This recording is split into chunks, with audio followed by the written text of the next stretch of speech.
Baik, pertanyaan pertamanya adalah, menurut Bapak dan Ibu, apa pengertian dari adiwiyata dan seberapa pentingkah adiwiyata itu? Oke, jadi adiwiyata merupakan program Menteri Lingkungan Hidup yang salah satunya adalah untuk membuat kesadaran dan pengetahuan warga sekolah untuk kesadaran tentang lingkungan hidup. Jadi sekolah green school istilahnya. Jadi paham tentang bagaimana mengolah lingkungan, mengapresiasi lingkungan seperti itu.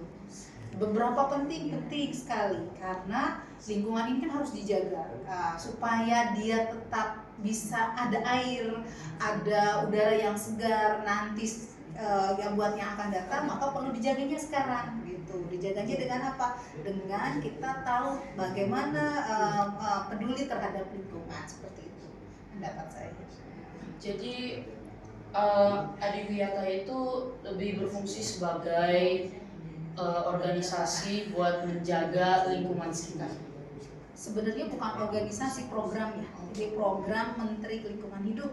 Awalnya dari program Menteri Lingkungan Hidup nih. Terus kemudian itu diturunkan ke jadi di wali kota dan sebagainya. Nah, wali kota Tangerang itu dulu yang Pak Arif, beliau itu mencanangkan sekolah di tingkat SD sama SMP itu harus sekolah yang beradiwiyata, itu sekolah yang sejuk, sekolah yang peduli terhadap lingkungan seperti itu. Makanya jadi wajib di kota Tangerang kalau sekolahnya itu sekolah yang beradiwiyata seperti itu. Oke. Pertanyaan kedua, bagaimana sih cara untuk meningkatkan kesadaran dan pengetahuan warga sekolah tentang pelestarian lingkungan hidup? Oke. Bagaimana caranya untuk sadar terhadap lingkungan hidup? Pertama adalah kita tahu bahwa dengan adanya banyak sampah, maka sampah kita akan banyak sekali. Tangerang itu sampai lebih dari gunung sampahnya. Jadi supaya kita sadar sampahnya itu berkurang, bagaimana? Dengan tahu bagaimana kita mengolah sampah yang baik, memilah sampah, bahkan mengurangi jumlah sampah. Salah satunya itu. Kemudian bagaimana kita supaya hemat terhadap energi. Maka kita harus konservasi energi, jadi hemat energi, hemat air, kemudian penggunaan air dengan yang tidak boros dan sebagainya, kemudian hemat energi listrik dan sebagainya. Salah satunya seperti itu. Jadi banyak lagi. Penghijauan juga bagaimana berupaya supaya sekolah itu rimbun, seger, banyak pohonnya. Maka dengan banyak pohon itu oksigennya banyak. Jadi sekolah itu jadi adem. Coba kalau duduk di bawah pohon sama duduk di luar bawah pohon. Biasanya kalau duduk dekat pohon itu lebih adem, lebih sejuk, banyak anginnya karena banyak oksigennya. Kita kan butuh oksigen ya. Jadi kalau banyak oksigen itu dihasilkan dari pohon. Pohon itu menghasilkan oksigen seperti itu. Jadi intinya itu supaya sadar, kita harus kasih tahu caranya tadi kayak ngolah sampah sama menghemat energi seperti itu.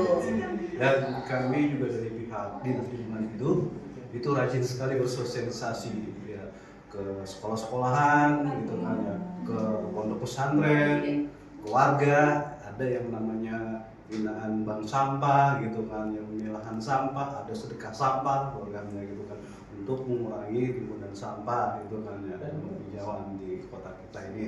Dan juga memang kalau itu tidak dilakukan gitu kan ya, jadi tempat penampungan kita ini sekarang ini udah penuh, TPS kita itu udah penuh ya.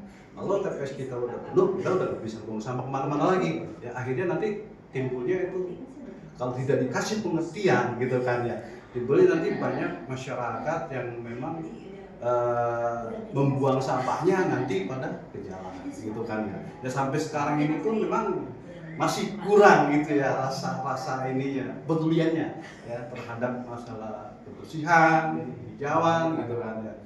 Yang kita khawatirkan ya, ketika nanti TPS kita, tempat pembuangan akhir sampah kita penuh gitu kan ya, itu banyak sampah nanti yang numpuk di jalan, dan kemana lagi kita akan membuang gitu kan ya. Ya paling-paling nanti bisa nanti kita yang ada di bumi ini pindah ke planet Mars.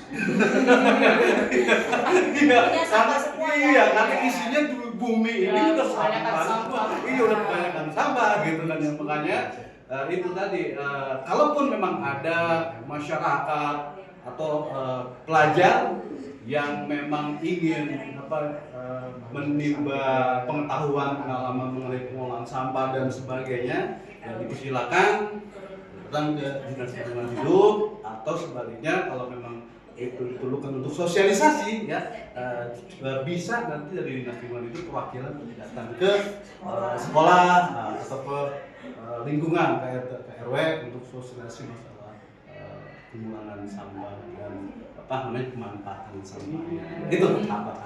Jadi rakyat itu harus sadar bahwa sampah di Indonesia itu kan udah lumayan banyak. Betul. Jadi harus dikurangi. Jadi cara menguranginya apa? Misal ke sekolah bawa tumbler, botol minum. Jadi kan nggak usah beli minuman kemasan ya. Jadi kan sehari coba berapa botol minum? 2-3 botol satu orang. Kali sekian orang, botolnya banyak. Kalau kita bawa tumbler cuma ngisi ulang di sekolah misalnya, jadi kan hemat penggunaan sampah plastik dari botol kemasan. Atau misal ke sekolah bawa tempat makan, jadi kan nggak ada styrofoam, nggak ada kertas makan dan sebagainya. Jadi sampah di sekolah jadi berkurang, minimal tuh seperti itu. Nanti anak-anaknya jadi peduli nih, siswa-siswanya peduli soal ngurangin sampah, nanti dibawa ke rumah, ngurangin sampah juga di rumah, bawa ke masyarakat, ngurangin sampah juga, akhirnya sampahnya jadi gak banyak. Salah satunya itu sampah. Tadi juga pohon dan sebagainya, konservasi energi dan sebagainya, seperti itu contohnya. Ya. Oke, pertanyaan ketiga. Nah, standar apa nih atau kriteria untuk bisa mencapai program Green School di sekolah? Oh ya, jadi sebenarnya ada beberapa yang harus diperhatikan. Yang pertama ada